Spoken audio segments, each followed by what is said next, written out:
Story 1, The Hiker's Nightmare. This happened back in 2009 during a hike I took in Nevada. The trail started with a short stretch through the desert, then opened up to a medium-sized mountain leading to a canyon-like passage at the top. I loved going for 8 to 10 hour hikes alone to clear my mind and escape the stress of everyday life. The trail wasn't well known, there was no parking nearby, and the trailhead was hidden behind thick bushes, with the path faint and faded. I didn't seek out low-traffic trails specifically, but I preferred not to run into people constantly. As I continued, the trees became increasingly dry until most were dead, many fallen across the trail or with thick branches broken off. The path clearly hadn't been maintained for years. Further along, the trail led through layers of thick, overgrown bushes. The path was still discernible, so I kept going. That's when I heard a very distinct sound, a whistle coming from up the mountain. It was faint but held a few notes before stopping. It was eerie and made me uncomfortable, but I figured someone else might be on the trail. 20 minutes later, I heard the same melodic whistle again, this time much closer and louder. Now more creeped out, I kept my pocket knife in hand and continued another quarter mile. A fallen tree blocked the path, its thorny branches making it difficult to climb over, so I walked around it.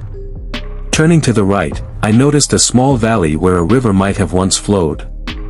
In the middle of it was a small den made of large sticks, clearly man-made. I started connecting the whistling with the den, realizing someone might be living there. I got a bad feeling and decided to leave. But just as I turned, the same whistle came from right behind me. My heart stopped in fear as I quickly turned back.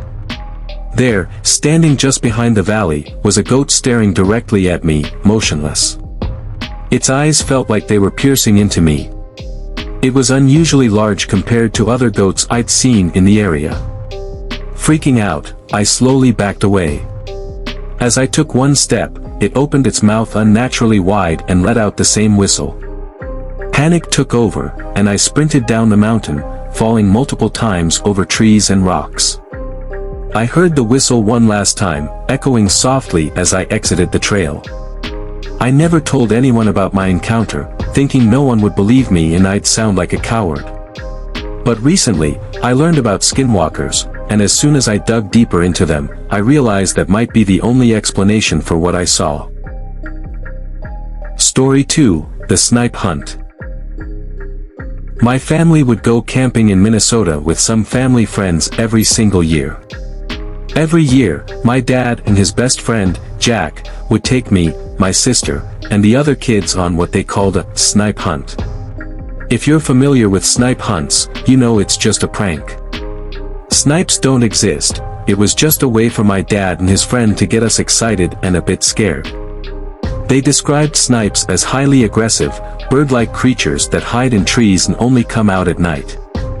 We were kids and believed every word. This year was no different. On the second day of our trip, my dad and Jack started talking about the snipe hunt, claiming they heard one the night before outside the RV. They invited us to join the hunt that night, and we were ecstatic. As the sun set, my dad gathered all the kids. A few held sticks for protection, and one even had a wooden sword. My dad said Jack had gone ahead to scout the area, and we headed into the woods. 10 minutes into our walk, we heard rustling in the trees. Jack jumped out, covered in fake blood, screaming that a snipe had got him. All the kids started running and screaming. I, being 8, also thought it was real and sprinted through the woods until I found a large bush to hide in. Trying not to cry, I heard nothing for a few minutes. Peeking out, I saw something that resembled a dog but with abnormally long, skinny legs and a mangled, deformed head with patches of hair. It walked by slowly, moaning faintly. I was mesmerized, unable to look away despite the dread it filled me with. Suddenly, I heard my name being called and the crunching of twigs. The creature stopped and looked me dead in the eyes. My dad grabbed my arm, pulling me up and scolding me for running off. The creature was gone when I looked back. As we returned to camp, I told my dad what I saw, thinking it was a snipe. He said it couldn't have been and that snipes weren't real. I convinced myself it was just a big coyote, but deep down, I knew it wasn't. Years later, I learned about skinwalkers, and my gut told me that's what it was. To this day, I have no explanation, but sometimes on bike rides or hikes, I feel like it's watching me from the corner of my eye. Story 3, The Cabin in the Canadian Wilderness. I lived in a cabin in the Canadian wilderness with my wife and 2 kids for almost 10 years. We enjoyed the peaceful and quiet forest life, even though our cabin was isolated, with no roads leading to it. Several other families lived in cabins a few miles around us, and over time, thin paths formed between our cabins as we often traded goods and had dinners together. We had a small farm and various livestock. Our lives were good and quiet for years, but things took a sudden turn. One night, I was up late in the living room reading when I heard the cattle moving frantically outside. This was unusual, so I looked out the window. The cattle were on the far left side of the field, seemingly running from something. I saw a large deer partially behind a tree, staring in the direction of the house. It stood unnaturally still, giving me an uneasy feeling. Not seeing any immediate danger, I closed the curtain and went back to reading. A few weeks later, my wife woke me up in the middle of the night, fear in her eyes. She told me to listen. I heard something moving slowly around the cabin, dragging a stick along the walls. The sound circled the cabin and then stopped. I immediately checked on the kids and grabbed my hunting rifle. Checking every window, I saw nothing until the last one, my bedroom window. There stood the same deer, staring into the house from the dark forest. It didn't move, just watched. I closed the curtain, feeling a dark, paranoid fear.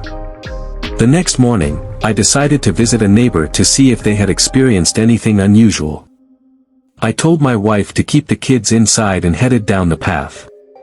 As I walked, I tried to think of a logical explanation but became increasingly scared. Halfway to my neighbor's cabin, I heard leaves rustling behind me. Turning around, I saw the deer, now only 15 to 20 feet away, with eyes that had white around the irises and small pupils, resembling human eyes. Chills ran down my spine, and I ran to my neighbor's cabin in tears. My neighbor seemed worried but not surprised. He told me about the Navajo skinwalkers, saying they only show themselves if they want something from you or if you have disturbed them. His calmness terrified me even more. I left soon after, and nothing happened on the way back. The following weeks were filled with paranoia and sleepless nights, but nothing else occurred. Eventually, we moved closer to town for our children's sake. It's been almost 15 years since those events, and I never told my wife or kids what I saw or what the neighbor said. Writing this now, I feel the need to share because I've held it in for too long.